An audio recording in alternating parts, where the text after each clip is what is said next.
Hello guys, আসসালামু আলাইকুম। আজকে আমার জীবনের একটা হয়তো ক্রিটিক্যাল একটা রাত্র, যা এই রাত্রে আমি নিজে এই গরমে খালি গামছা এই বোর্ডিংয়ে ঠিক 5টা মাস আসিলাম একটা লোকের আশায়। অনেক কষ্ট, আমার ছেলেটাকে নিয়ে 5টা মাস কষ্ট করছে, কিন্তু এখানে এই বোর্ডিংয়ে উড়েছে কামড় খাইয়া। তো 5 মাস আমাকে ঘুরেছে বিভিন্ন অজুহাতে, বিভিন্ন বিষয়ে আমাকে ঘুরে রাখছে, কিন্তু প্রত্যেক সময় আমার সাথে মিথ্যে আর ছলনা। এখন এক কথা পরে আর এক কথা। যখন কিছু না বলতে পারতো তখন সে ফোন মেসেজে লিখতো যে আমি তার কাছে তার বদনাম বলি একজনের কাছে, যাদের যাদের নাম বলে তাদের আমি কথাই বলি না তখন। তো আজকে আমার সাথে যেটা হয়েছে, আমি পিছনে কোনো ইতিহাস শো করবো না, বলবো না, কারণ আমি তাকে 11টা বছর আমি যে কতটা ভালোবাসছিলাম, কতটা আপন ভাবছিলাম, যার জন্যে মাথার গাম পায়ে ফেলে আমি রিক্সা পর্যন্ত চালাই, আমি তাকে সংসারটা তাকে সুন্দর রাখার জন্য আমার সংসারটা আমি সাজাইছিলাম। কিন্তু যাই ঘটে গেছে, কিন্তু আমার মাল আমার যা কিছু ছিল সব কিছুই আমি তাকে, সে নিয়ে গেছে, আমি তাকে দিয়ে কোনো বাধা দিইনি। তাকে চাইছিলাম একটা উকিল নোটিশ দিয়া, একটা কাবিনের একটা উকিল নোটিশ দিয়ে তাকে আমি একটু ঠিক করবো, যে অন্যায়গুলো করে বা যাগুলো করে সেগুলো সে শোধাই দেয়, আমার কাছে ক্ষমা চাইবে, বা যে ভুলগুলো করবো না। কিন্তু সেইটা পাইয়াছে যে এত খুশি হয়ে গেছে, যে খুশিতে আটখান হয়ে গেছে, যাইয়া মনে করেন সবার কাছে কাগজটা পাই কই না কইরা সবার কাছে জানাই দিয়েছে যে আমাকে তালাক দিয়ে দিয়েছে। এই বললে সে এত খুশি ছিল। তারপরও আমি তাকে লোক দিয়ে ঢাকায় এনে মীমাংসার জন্য তার সাথে একটা কাগজ দিয়ে, যে তালাক হয় নাই, যে এখনও সংসার আছে, ছেলে দুইটা আছে, মুখে টাকাইয়া সংসার সবাই হাত ধরছে, সবাইকে অপমান করে চলে গেছে। কিন্তু এর পিছনে কী রহস্য আছে, কত কাহিনী আছে, বিশাল কাহিনী, যে কাহিনীগুলো আমি এখানে বলবো না, বললে গিবাদ হবে। কারণ আমি তার 11 বছর তো ভালোবাসছিলাম, সে আমাকে ভালোবাসে নাই, পছন্দও করে নাই কখনো, আমার সংসারে করতো, কিন্তু আমি তাকে ভালোবাসছি, যেটা যখন চাইছি আমি চেষ্টা করছি, কিন্তু আমি কখনো ভালোবাসা পাইনি। কিন্তু 11 বছরে মানুষের যদি ভালোবাসা না জন্মায়, আর না জন্মালে সে কী করতে পারে সেটা আর আমি কিছু বলবো না। কিন্তু আজকে আমি এটুই বলতে চাই, যে আজকে থেকে তার যে আশা ছিলাম 5 মাস, আজকে থেকে আমি এই ফেসবুকের এটা আমি ছেড়ে দিলাম, যে আমি আজকে থেকে আর ওকে নিয়ে সংসার আমি করার জন্য আর কোনো দিন আফসোস করবো না, আমার কোনো কষ্টও হবে না। কারণ যেই ঘৃণা, যে আঘাত আর যে কষ্ট আমাকে দিয়েছে, হ্যাঁ, যে সমস্ত কাজ করছে, যে আমার কলিজাকে যে ভালোবাসা ছিন্ন বিচ্ছিন্ন হয়ে আমার কলিজাটা ছিন্ন বিচ্ছিন্ন হয়ে গেছে, তারপর আমি তাকে আজকে পুরো ওয়েট করছিলাম, কালকে দিন আমার এই দিকে বলি ছাড়তে হবে, আমার এক জায়গায় উঠতে হবে যে কোনো জায়গায়।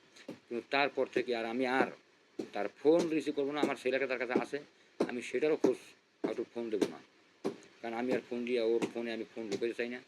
আর আজকে থেকে ওর সাথে আমার কোনো সম্পর্ক নেই, আমি তাকে চিনি না, এই পর্যন্তই থাকবে। যদি আমার ছেলে কোনোদিন বড় হয়, যদি তার বাবার সে খোঁজে বা কখনো চলে আসে, একদিন একদিন আসবে। বড় ছেলে যখন বুঝতে পারছে, সে আমার কাছে চলে এসেছে।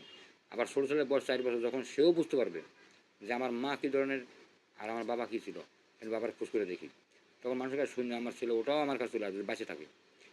আমি এই আশায় থাকবো। কিন্তু আমি কখনো আর ফোনও দিব না, এবং ওর আশাও আমি করবো না, আর ওকে নিয়ে আমি সংসারও আর করবো না কোনোদিন। কারণ সে ঘৃণা, সেই ভালোবাসার জায়গায় ঘৃণা জমে কষ্ট দিতে দিতে আঘাত করতে করতে এমন করছে, যে সেখানে ভালোবাসা ছিল, সেখানে শুধু কষ্টের তীর আর কষ্টের তীর। প্রত্যেকটা কথায়, প্রত্যেকটা মুহূর্তে, প্রত্যেকটা দিন, এই 5 মাস ধরে আমাকে আঘাত করতে করতে শেষ করছে। এক একটা কথা শুনি আর আঘাত খাই, এক একটা কথা শুনি আঘাত খাই। কিন্তু তারপর আমি আজকে তাকে ভয়ে যে বলছিলাম যে তোমার যে বাসা আছে সেখানে আমি চলে যাই, আমরা আবার সংসার শুরু করি নতুন করে। কিন্তু সে এক একজন অজুহাত দেয়, মানে অর্থাৎ অজুহাত দিয়ে এত মাস তো ঘুরেছে আমারে 5 মাস, এখনও আমার কোরবানি পর্যন্ত ঘুরাইবে। এই জন্য যার কাছে বলতে বলতে সে বলছে আমার তার সাথে কথা হয় না, আর তার সাথে যার সাথে কথা, তার সাথে কথা বলছে, সেই কথাগুলো সে আমাকে রিপ্লাই করছে মেসেজে। তাহলে তার সাথে যদি কথাই না হয়, তাহলে সেই কথাগুলো সে জানলো কেমনি? আজকে সে এই বলে এক কথা আর অন্যবার আর এক কথা। তাই এটা কোরবানির পর, মানে তারা তাকে বলা গেছে যে আমি বলেন কোরবানির সময় আমি এখানে তখন তো সেই পর্যন্ত আমার এই 5 মাস চলে গেছে, আমার পোলার লেখাপড়া বন্ধ করে দেওয়া, উড়ে কামড়ে মেরে ফেলার এই জায়গায় বোর্ডিংয়ে আমার থাকা আর সম্ভব না। তাই যদি আমার ভিডিওটা তার সামনেও পড়ে, কতগুলো মন দিয়ে শুনবেন। আজকের পর কালকে দুপুর 12টার পর আমার যখন রুম ছাড়তে হবে, এরপরে আপনার সাথে আমার আর সাথে সাথে আমার ওই ছেলের সাথেও আমি ফোন দেবো না। যদি ছেলে কখনো ফোন দেয় ইচ্ছে করে কথা বলবে, কথা বলবো, কিন্তু আপনার যখন এত টাকা পয়সায় গৌরব আছে, এত টাকা পয়সা আপনার আছে, আপনার কোনো স্বামীর প্রয়োজন নাই, বড় সন্তানটার প্রয়োজন নাই, আপনার বড় সন্তান অভিশাপ দিন সেজন্য ফিসে জায়গায় চলে পড়ে। তাই সেই সন্তানই সবার কাছে বলে যাচ্ছে আজকে যে আমার মা মারা গেছে অ্যাক্সিডেন্টে। সে মাকে অস্বীকার করতেছে, সে বলছে যে মাকে আমি কোনো পরিচয় দেবো না ওই জীবনে। ঠিক আছে, তাই এই মাকে যখন সন্তান বলতে পারে আমি পরিচয় দেবো না, তাহলে আমি তো বাপ, সেখানে আমি কি বলতে পারি?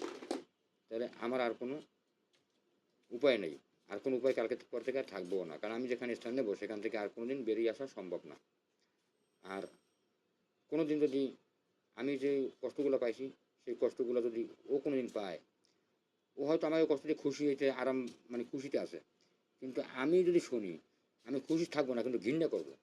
আর বুঝবো এইটাই যে আল্লাহ ঘৃণার, অপমানের, অহংকারের মূল পতন যখন ঘটে, সেই পতনটাই তাকে দিয়েছে। আমি দেখলে আমি শান্তি পাবো তখন, এর আগে না। আর ওর সাথে আমার কোনো সম্পর্ক, সংসার করার আশা আর সংসার আমি কোনোদিন করবো না, এটা আমার ডিসিশন ফাইনাল। এই ফাইনাল ডিসিশন দিয়েই আমি আজকে এই কথাটা এই ফেসবুকে ছাড়লাম, এবং ইউটিউবেও ছাড়লাম, টিকটকেও ছাড়লাম। জি পাবেন, শেয়ার করার দরকার নেই, আমি কোনো শেয়ার হইতে চাই না।